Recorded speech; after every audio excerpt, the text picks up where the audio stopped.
Welcome back to my YouTube channel Biology with Ijaz Khan. Nanmunga the PhD teaching testuna para the science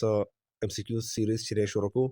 The series chire dar class 4 science among start akhlu. Lecture number 1 characteristic of life process. In the life process khasusiyat chire aga sidi. Uh, Question number 1 division of animal on the basis of vertebral column. Animal chire da divide kare shwi di the vertebral column په بنیاد باندې ټیک شو دوه ګروپونو تقسیم کړی شوی دي ورټیبریټس ته او انورټیبریټس ته ټیک شو یعنی انیمال چې دا دوه ګروپونو تقسیم شوی دي یو ورټیبریټ ته بل څه ته انورټیبریټ ته ها کوېشن نمبر 2 دا چې ورټیبریټس څه شي Animal with a backbone is called vertebrates. هغه animal چې پای کې د ملا اړو کې وي هغه ته vertebrates ویل کېږي لکه fish شو موږ سره ټیک شو amphibian شو reptiles شو birds شو mammal شو صحیح ده دا ټول چې موږ سره هغه animal دي چې د په ملا کې اړو کې وي ټیک شو دې ته ویل کېږي vertebrates دریم نمبر د موږ سره انورټیبریټ هغه انیملز ویل کېږي چې پای کې د ملا اړو کې نه وي لکه انسیک حشرات شو مولوس شو وام چینجي وغیرہ شو ټیک شو دا ټول پس کې راځي انورټیبریټس کې راځي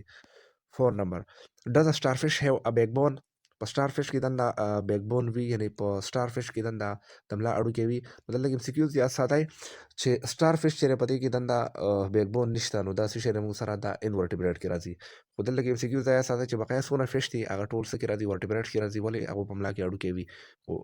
starfish دا یو قسمه ماهر چې په ملا کې اړو کې نه او د چې په invertebrate کې راځي MCQs number 5 کې شوی division of plants یعنی د بوټو تقسیم چې دا څنګه شوی دی بوټي چې دی د دوه قسمه ګروپونو تقسیم شوی دي فلاورینګ پلانټس چې هغه ته انجیوسپرم ویل کېږي نان فلاورینګ پلانټس چې هغه ته جیمنوسپرم ویل کېږي او په دې کې موږ سره فرنس شو موزیس وغیرہ شو شنه شنه بوټي ټیک شو دا راځي او په دې کې ګلونه وغیرہ نه وي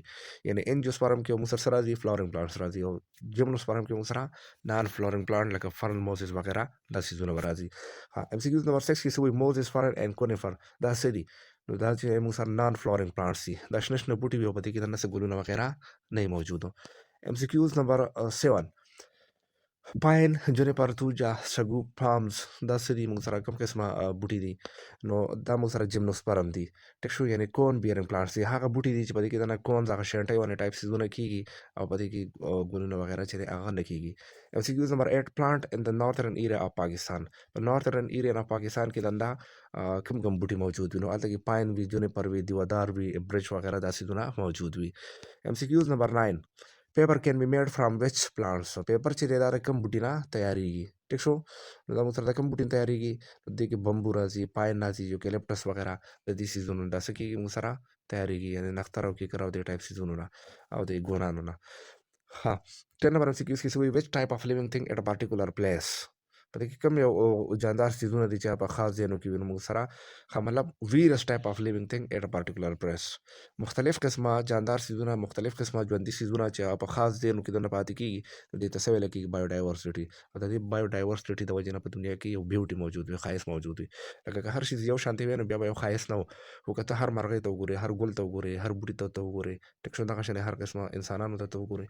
هر سړی هر خزه چې هغه د یو بل مختلف دي دغه شنه هر مرغۍ چې یو بل نسل مختلف دي دغه شنه زیناور مختلف دي ګلونه مختلف دي د دې د وجه نه الله پاک په دنیا کې د یو بیوټي او خاص پیدا کړل دا ټول یو شان وینو بیا هغه شنه خاص هو نو دا ټول څه د وجه نه بایو ډایورسټي MCQs نمبر 11 کې شوی چې نیم اف د مین میډ فارسټ